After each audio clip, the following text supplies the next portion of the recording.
All right, Facebook is up and running. Let's hope there's no delay on this. Welcome, everybody. No dillies. That's what I call it. Welcome, everybody. We're waiting for... Anybody. Anyone? Our people to tune in. We're very excited about this evening's... Oh, what's up? Oh, there's a delay. We have a delay here going on. All right. Manel and Dad. K-Heels. What's up, guys? We're waiting for everybody to tune in. Infamous Matt Clayton. I like that name. Welcome, the infamous Eileen. Eileen. What's up? Hi, Eileen. I'm glad that you came on Instagram. Now I can actually see your comments. We have a huge delay on our Facebook platform, so everybody who's tuning in, we have our Facebook and our Instagram platform. Facebook, there tends to be a delay on it, so if you're on Facebook, highly recommend you come over to the Instagram side of things. Me and Zucks are having an argument. That Zuckerberg. So as everybody's tuning in, this is a topic that, we've touched on before, and it's just super, super important, is talking about self-care. We were targeting tonight's seminar towards moms and caregivers. Or dads. Well, I have parents. Or others. Every category possible. But this really is applicable to anybody, whether you're have a busy career, you're an essential worker, you're a teacher, you're a doctor, you're a police officer, a nurse, teacher, you name it. It is applicable to everybody. Self-care is so important. Everyone but me, because I am a child. You are a child. And I need to be taken care of. And I am a caregiver for this child. Large, See what I'm child. talking about? What's up, Nastasia? Hi, NJ Sings. So, since we have been in business since 2013, we have seen the same exact theme happen amongst really everybody that we work with, especially mothers and caregivers. And that is that they do not make time to take care of themselves. They prioritize everybody else's needs before their own. Their mental and their physical health decline severely. And next thing you know it, they're really, truly struggling with their own health, well-being, and they become resentful. They become angry towards others. Yeah, and I'm jumping ahead, but it almost is like you base your self-worth off how everyone else is doing while letting your own self go to crap. 100%. And listen, I'm going to tell you a little bit about myself also. I have been a caregiver, and I put other people's needs before myself. I wipe my own butt. You wipe my own ass. Hey, Mary. But I had to learn to create my own boundaries and to take care of myself, because as my mental health declined, everything declined around me. And it was a very, very bad snowball effect. And we see this happen with so many people that we work with, and they're afraid to take care of themselves because they feel like they should feel guilty about it. Yeah, it's guilt. Yeah, that's what it is. You feel guilty you feel like your needs are not as important as everybody else's because you'll somehow be able to deal with it because somehow you're a robot. Yeah, and you're gonna notice a common theme here. Ribbit. A ribbit. So, this live stream really is for everybody who's fallen into a routine that neglects their own personal self-care, their boundaries, and their personal time. Yeah, I'll hop in. And also, we were talking about just off camera for a second ago. We may use words like mom, caregiver, pretty much anything where you're doing something for someone that's not you, this applies to. Yeah. I just dumbed it down. And we're talking about parents, but now I'm going to be totally honest. I don't have children. I have chinchillas, but I run a business. Yeah, it could be a child with an elderly parent. It could be, you have a disabled sibling, cousin. There's a lot of things that can be related. Anything at all. Hi, Danielle. It's a lot of unorthodox caregiving scenarios. Exactly. So, and this is also bringing awareness to the social pressures that people feel to be the best parent or to handle all the responsibilities of a caregiver. And on top of that, they feel perhaps it's selfish to take care of themselves, or perhaps their life is all about taking care of others, or will I be judged if I make time for myself? I love my children, but where's my personal time? I don't want to let my in-laws down. I don't want so-and-so to judge me. I mean, I let everyone down. It goes on and on. I am so good at that part. And all of these thoughts and feelings and succumbing to them leads to people putting themselves last, and their decline in their own mental health and so forth. So again, I was saying I'm not a parent, but I can speak from the experiences of everybody that we've worked with that is a parent. And I run a business. I had to learn about setting my own boundaries, not feeling guilty. I have been a caregiver, and that was a huge growing experience for myself, and something a lot of you are going to be really able to relate to as well. So we always use the analogy, if you're on a plane and the oxygen mask drop, which we hope not, you are told to put your own mask on yourself before you can put the mask on for everybody else. Well, it's even the old first rule of CPR. Make sure the situation's safe to go into. You don't want to create 2 tragedies instead of 1. That's literally, you have to make sure the environment's safe, everything's safe before you take care of everybody else. And the same thing applies here. When we talk about self-care, there are many ways to promote self-care. Obviously, we focus more on the nutrition and the fitness aspect of it, but there's other things such as going to the beach, going to a movie, reading a book. And I always like to jump in from the not normal response of, like, people be like, oh, Randy, you're having, you need to make yourself feel better, go for a walk. Like, I don't like that. Whatever your thing is. It could be like some chill set a book, if it's a video game, if it's reading poetry, I don't know. But whatever your thing is, and don't also feel guilty for having a thing that you like and other people find weird. Exactly. You do weird stuff. I am and odd. I'm supportive of it. I'm an odd little duck. So I'm here to tell you and to remind you that taking care of yourself is one of the most important things that you can do. And to forget about doing that for yourself as a parent or a caregiver or anything that we discussed.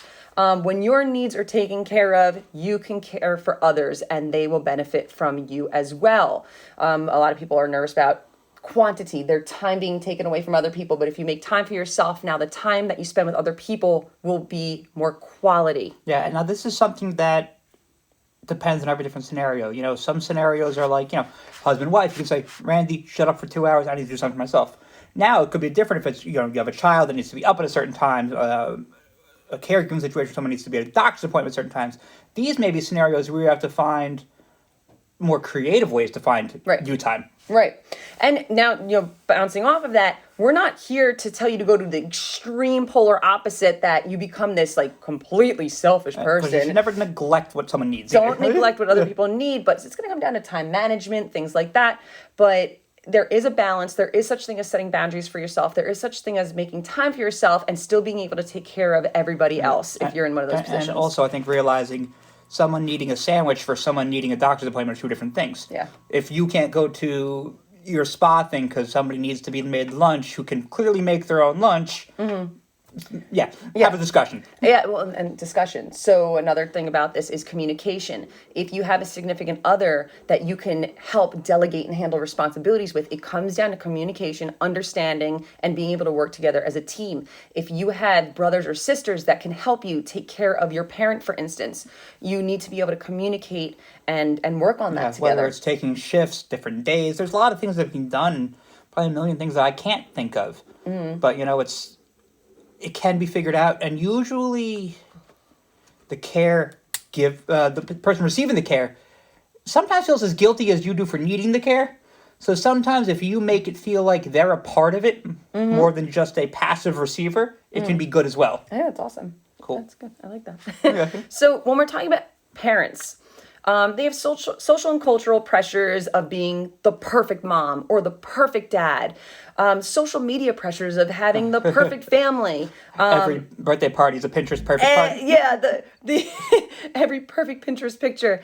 The wrong and judgmental opinions of other people who I've seen in my own family. My opinions are right, but everybody else's, though, I wouldn't listen to them. And the feeling of that you need to live for your children and living for your children only, and losing your own identity and losing that taking care of yourself and who you are. And I'm seeing this amongst a lot of people that I know right now who are having newborns and they're, I mean, you don't want to lose yours. It's nothing wrong with, I think, melding a little bit, taking the best of each other, hopefully fixing the worst. But it's not good when your whole identity and what makes you happy is buried to do everything else. Nothing wrong with it evolving, changing, but burying is different. It is totally different. Some great comments. Demi goes, no one is ever perfect. And I'm so happy you made it, Demi. I actually have a quote from you on this. The struggle for you is getting everyone in home on board. And that's true. You got to talk, communicate, and get everybody on board together, work as a team. You can still be the best mom or the best dad and take care of yourself. There's a whole lot of number one dad mugs. There's so many number one dad mugs. So the biggest thing is don't lose your identity and the sight of your own goals. I spoke to one of our Rev followers, Melissa. She shared our thing and quoted, "If mama ain't happy, no one is happy." I like that. And I think a good thing too is going back to the expectations. Like I'll share a little bit personal story. So my father's not with us anymore, but he had MS, so basically paralyzed in a wheelchair my whole life. But at no point did he not step up and be a caregiver in what ways he could, in what situations he would. So it's funny, people talk like, "How's your childhood?" I go, "I had the best fucking dad ever." Could he do everything? No, but the things he could do, he did to the best. So it's not about doing everything, it's about doing your best, and the child, the spouse, they'll see that. Absolutely. Yeah. It is give and take on both sides and communication. Yeah, and most times the receiver will understand you're doing your best. I love that. Oh, that's not nice. Thank you for sharing that. And then, a very good friend of mine, she just had a baby, and she's in that phase of, am I doing this right? I don't know what to do. I'm hearing my in-laws and my parents have conflicting information. I'm going to let somebody down. I'm exhausted. I'm up breastfeeding all night. My husband's sleeping like a baby. And she goes, I feel guilty, but I needed to go out with my friends today. And I left my baby with my husband. And part of me feels guilty. And the other part of me is like, no. And I told her, I go, it's okay. You are a team. You're allowed to leave the baby home with your husband. And especially with a first child. I mean, he's a couple months. You hear stories of like, oh God, it's, got to do everything right, everything perfect. And everybody's in your ear. Everyone's you don't learning. know. You don't know. I haven't had a kid yet, but I am a kid. So you are just a caregiver. Yes. There's no right way to do it. You got to do what you got to do. You're figuring it out. And again, it comes to a lot of communication. And good intentions go a very long way. And I love Demi goes, I find taking care of my needs first. I am the best mom and wife I can be. And that is so true in every way.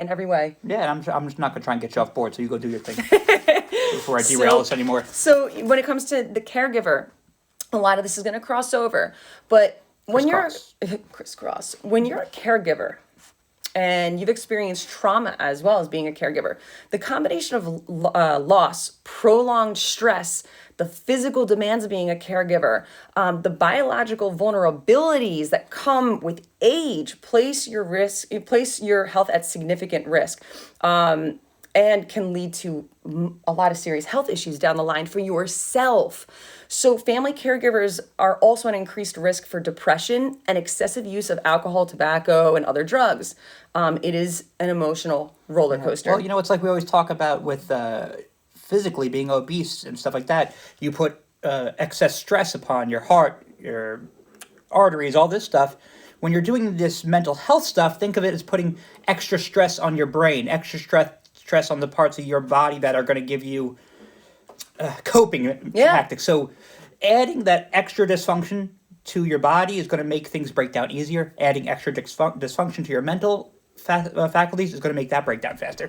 And 100%. And it does. It's that snowball effect.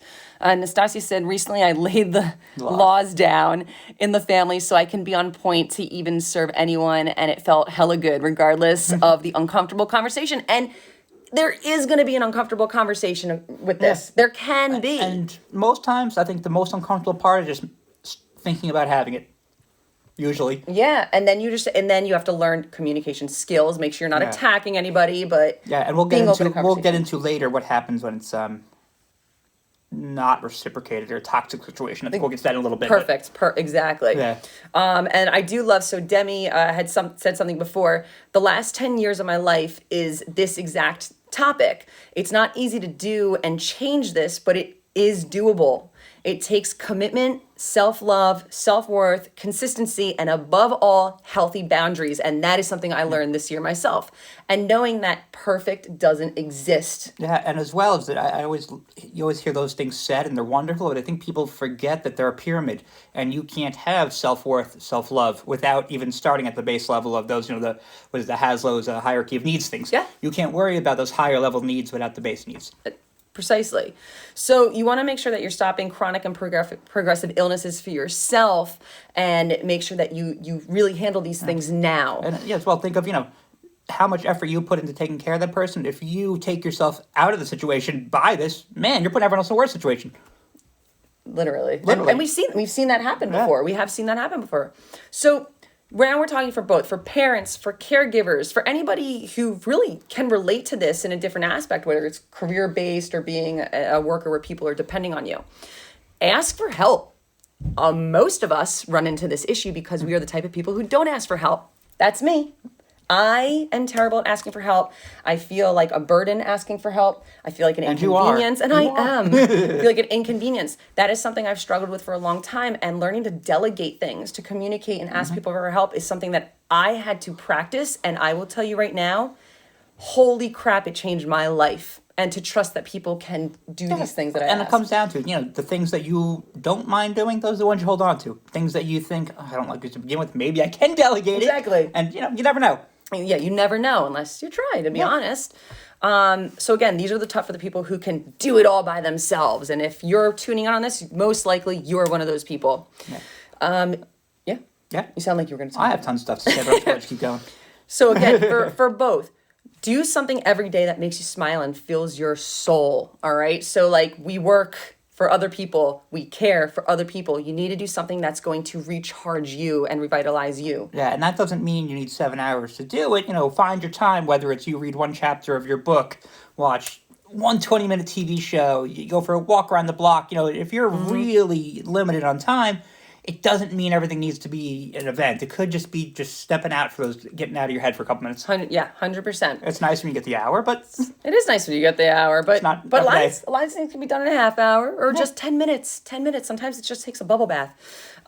Say no when you have nothing left in you and you need to recharge. It's okay to say no and don't feel guilty saying no. I mean, unless it's a life-threatening situation, obviously. But and I think also when it comes to saying no, the neat thing about it is you don't need to make an excuse for yourself. You just say, no, I need a break right now. You don't have to. It's almost like when a salesman trying to sell you something. Every time you say no, they're going to try and overcome that objection. Just no, because I need this right now. I mastered that this year, by the way. I'll write a message like, no, I can't do it. And I write this whole explanation. I'm like, delete it. No, I just can't do it. They don't need the whole explanation. Sleep and quiet time is very, very important. So do what you can to sleep, especially for people who have kids, newborns. It's important to communicate with your spouse, significant other. And even if it's not a traditional sleep pattern, and just 2 hours here, 2 hours here, 2 hours here. You have the most untraditional sleep pattern. I mean, and it works. And, there's actually, there's so many different books and methods on it, that which better, which worse. If you can find a way, there's probably someone who's written a book about it, and you can get help on this. That's true. I know a lot of people who have kids, when the kids are sleeping or a baby's napping, is when they find their time to do everything. You know what? Sometimes do nothing. Just be. Just because they're napping doesn't mean you need to do a bunch of things around the house. Sometimes it's worth just sitting on your butt and doing nothing. Right. Like, is the world going to go to hell because your bed's not made? Probably not. Just put some music on. Chill. A lot of positive self-talk and be gentle with yourself. I'm seeing it very often, especially with parents. Am I doing this right? I'm not good enough. I'm not giving my kid enough, blah, blah, blah. They're really talking negatively, and they have to come out of that and be gentle with themselves. Yeah, and that can be hard, and sometimes it can be easier with journaling.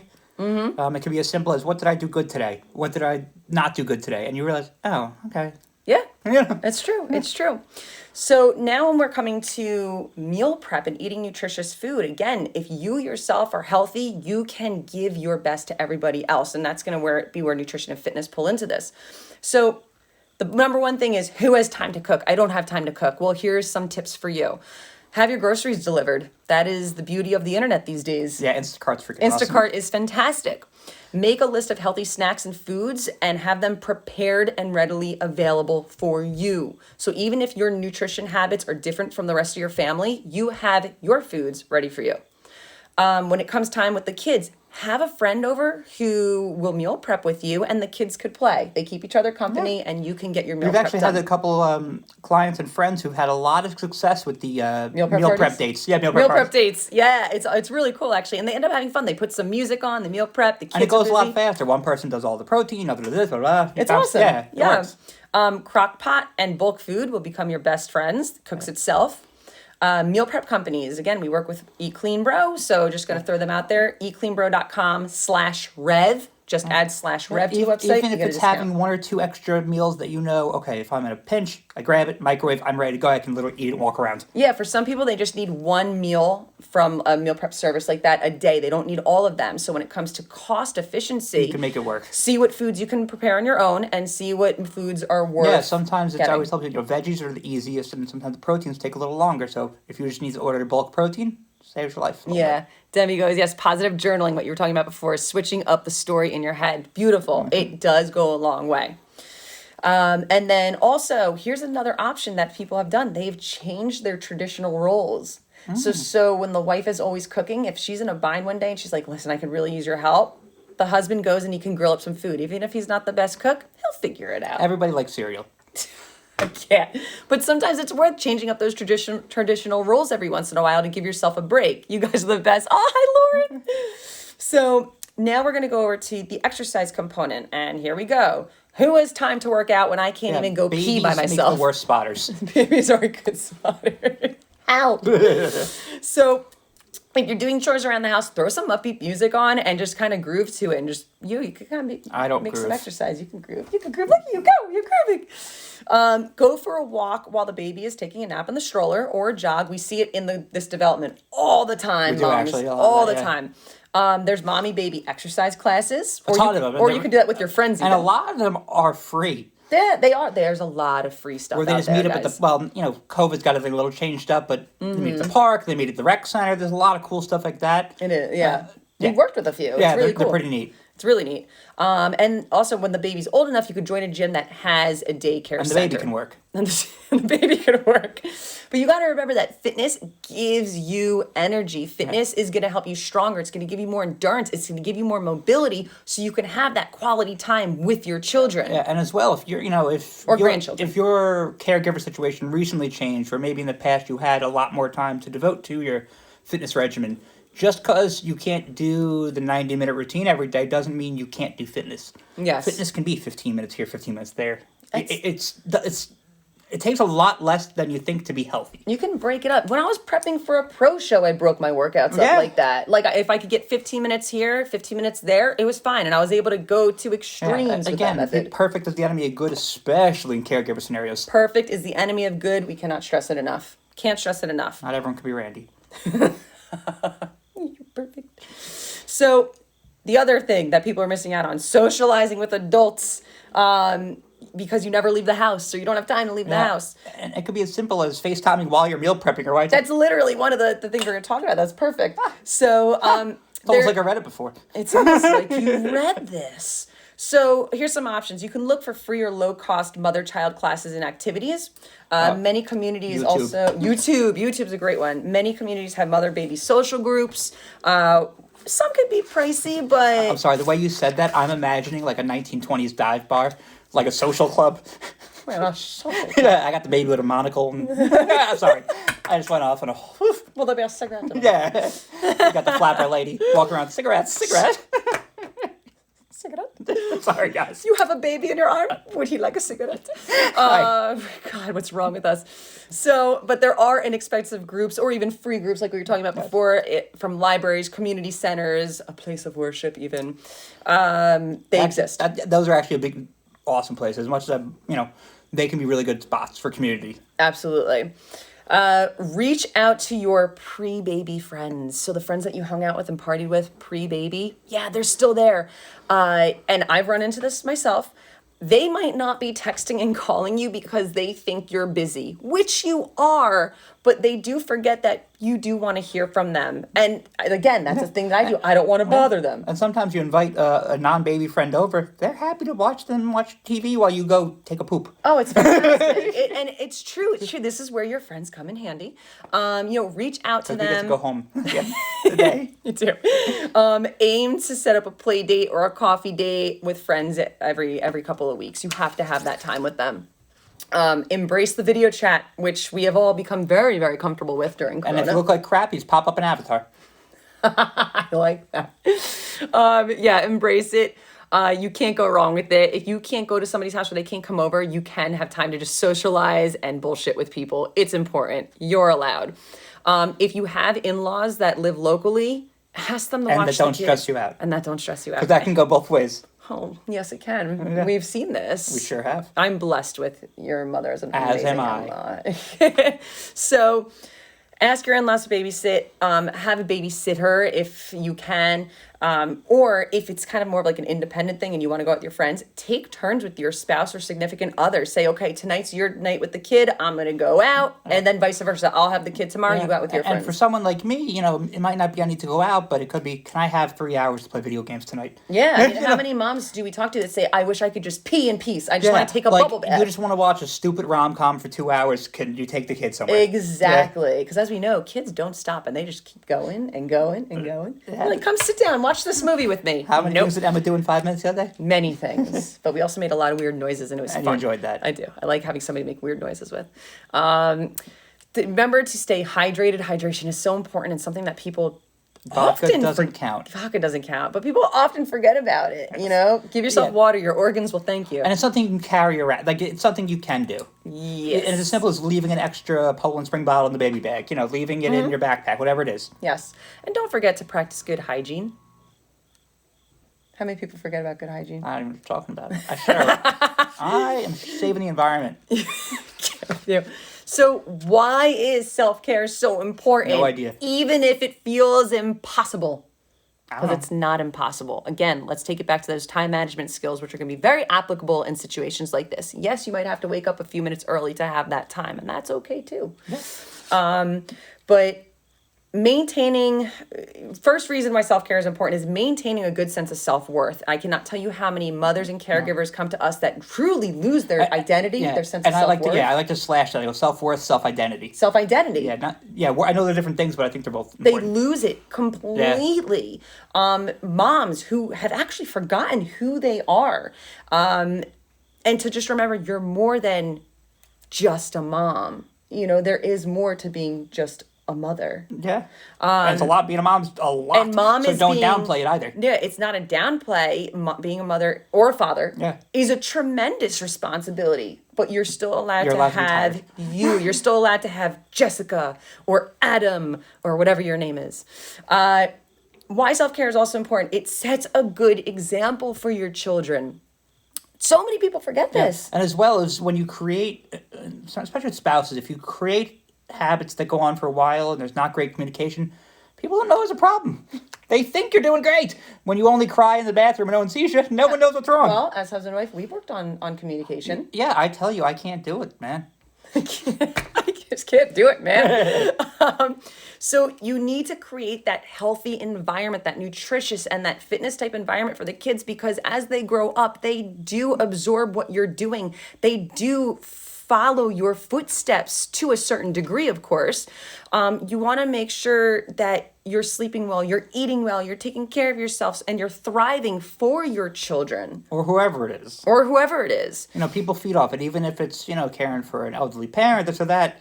Nobody wants to feel like a burden, and when they see that you're hurting, it hurts everyone involved. Yeah. If you're suffering with because of your lack of self-care, suffering with, anxiety and depression, things like that, the kids and other people absorb that. So it's very, very important to create that nice, healthy forefront for them. For both the parent and the caregiver, they can experience burnout, physical burnout, and it can make you physically sick. You do need good immunity as well to keep giving your best. Yeah. Parent caregiver burnout, mentally and emotionally unwell is another issue that happens. Again, depression, anxiety. When a parent is depressed, their children is affected, and the environment is very important. And the physical comes in very important, especially in caregiver situations. Luckily, back when I was helping my dad and stuff, I was in pretty good physical shape.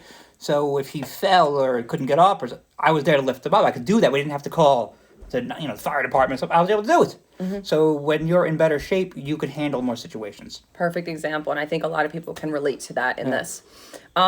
Making sure why it's important to have self-care, to avoid future feelings of resentment. This has happened to everybody. This has happened to me. It happens to most people. And the resentment is a terrible, terrible feeling. And you all of a sudden start questioning yourself. You're like, this isn't me. This isn't how I perceive things. Yeah. This isn't how I perceive that person. And this can go deeper than that. It could be towards a a field you thought you loved, or a profession you loved, or an activity you loved that now becomes something that burdens you because of added responsibility on top of it, and you don't get to enjoy it anymore. Oh, I love that. That's another thing I've experienced you've before. experienced that 100%. That's straight up, I've experienced that before. And then for newborn mothers, because I'm working with a lot of I'm breastfeeding now. parents who have just had kids. The nutrition is so important if you're breastfeeding. Just please keep that in mind, and we talk about that in person, obviously. True, genuine happiness and positivity is contagious. It is. It has to be genuine because people know. Which is I always wear a mask so that people can't see it. I'm not spreading it. Yes. So again, I want you to drop your tips, your advice, your comments, your questions in the discussion. Please share it with us. And as well, I can definitely feel this one being a two-parter. So if you guys want to add in some things you wish we would have spent more time on, stories that maybe were a little off the track or a little different, or you're like, that felt good, I kind of understood it, but I think I want to go a different route, let us know. Because we like talking about stuff that's not just eat this macro, cook this meal. It's life. It's life shit. The life stuff is the reason that other stuff doesn't happen. Exactly. And that's What's literally up, George? what we talk about all the time. Hi, George. So, we're going to pretty much wrap this up. That self-care isn't a luxury. It is a necessity. It's 100% a necessity for yours and your children's and your family's health. Right, you wouldn't drive your car around all day with every warning light going off and think it's going to end well. I'm doing that right now. Well, you're the worst. Until the car breaks down. That's a perfect analogy. That's why I lease. Eventually it breaks down or it burns out. Establishing a date night. Oh, I love that. That's such a good one. Establishing a date night with your significant other and remembering to focus on each other builds a strong foundation for your future together. Beautifully and we said. do hear that from a lot of people, and it's good that you want to make your kids are the focus, but sometimes you lose your identity as well, and it's important to have parent time, husband and wife time, not just kid time. And that doesn't just mean sexy time. It means sexy time. Sometimes it means actual, doing something together. Oh, what's wrong with you? Who the hell knows? Well, look, we're working out together now. We go are. for our walks, things like that. It's beautiful. If you see me blinking in Morse code for help. Help. So again, take time for yourself. Take care of yourself so you can give quality time to everybody else. It is not selfish. It is not selfish. I promise it is not selfish. Do not feel guilty. Do not be afraid to do so. And please try to drown out the opinions, the comments of other people, how you feel judged by other people for the next move you're going to make. Do what you need to do to keep yourself sane and to protect yourself and your family. She doesn't listen, Matt. She's very scary. Don't forget the safety word. She's very strong. What's the safety word? It used to be Tom Brady, but now that he's in Tampa Bay, I got to change it up. Pomegranate. That's the most random word that came to my head just now. So again, please remember what we said today. I really hope that it gave you some assurance to know and validation to know that you can make time for yourself and that you're not doing the wrong and if thing. this kind of hit a spot where you're like, what this is, talk to a therapist, talk to a friend, make time to telehealth with a professional. I can't overstate how important it is. It's important, and a lot of it comes from validation. I mean, we're very, very transparent, and I did meet with a therapist to just make sure that what I was doing for myself was right, because I did feel guilty and bad that I was actually creating boundaries for myself. But creating boundaries for yourself is very important, and it is necessary in order for you to survive. Yeah, and especially when you're with someone like me who is basically perfect. Sometimes it's hard to feel good as well around that, It's really hard. No, but also, without her, we did have so many problems. I'm a train wreck. And I'm also a train wreck every day. And if we didn't have these, real conversations and develop some real skills, neither of us would be where we are now. 100%. So again, we are transparent, and you guys can always be transparent with us too. Please never be afraid to ask for help, to open up, or to go again to a professional if these are things that are well outside of fitness and nutrition. But those things will affect your fitness and nutrition. And I always like to tell everybody, I am way more friendly and social online than I am in person. So if you want to talk to me, I communicate through memes very well. Memes and GIFs. Yeah. You're perfect, thanks, Paul. Randy. Paul, you're so cute. Kelsey's laughing. Kelsey knows what's up. All right, guys. So everybody, we're going to wrap this up. Again, if you could take anything from tonight, it's just to validate that you're allowed to have time for yourself. It is not selfish to make time for yourself, and make sure that you have good quality of life so you can offer quality to your family. Communication. Boom! And, I didn't get to touch on it, but probably say this for another one, but if the person you're speaking to is either not open, not reciprocating, it's time to have a next level talk. And I think maybe that we'll talk about that in the coming weeks. The toxic traits? Toxic traits. I think that's a part 2. Love you, for next week. Yeah. Love you, Nastash. Yeah, I think we'll be talking about toxic traits coming up. So if there's any specific toxicity stuff and not just a song, toxicity by yes. Yeah, we'd like to get into that. I'm gonna start the next one with that and song. Paul had a great comment there on Facebook. It's okay to be happy. It's okay to be happy. As simple as it is, sometimes we need to hear that. We do need to hear it. We do. So again, part 2, I think we're going to go into toxicity. And what I do is I do want to hear from you guys. I want you to share experiences that you have had, things that you've had that weren't so hot. That weren't so hot. Things that you've had experience that have felt toxic, that you had to overcome in order to take care of yourself and make sure you are happy. Yeah, or we go Britney Spears toxic. Do we open with one, close with the other? I think so. Sorry, I'm. Can I dance like Britney Spears? I'm really also? smart. Yes. Can I dance like Britney Spears? And on that note. And on that note, all right, everybody, have a wonderful night. Love Take care of yourself. Please take care of yourself. Be safe. Communicate. We're here for you guys. Communication. Keep communicating.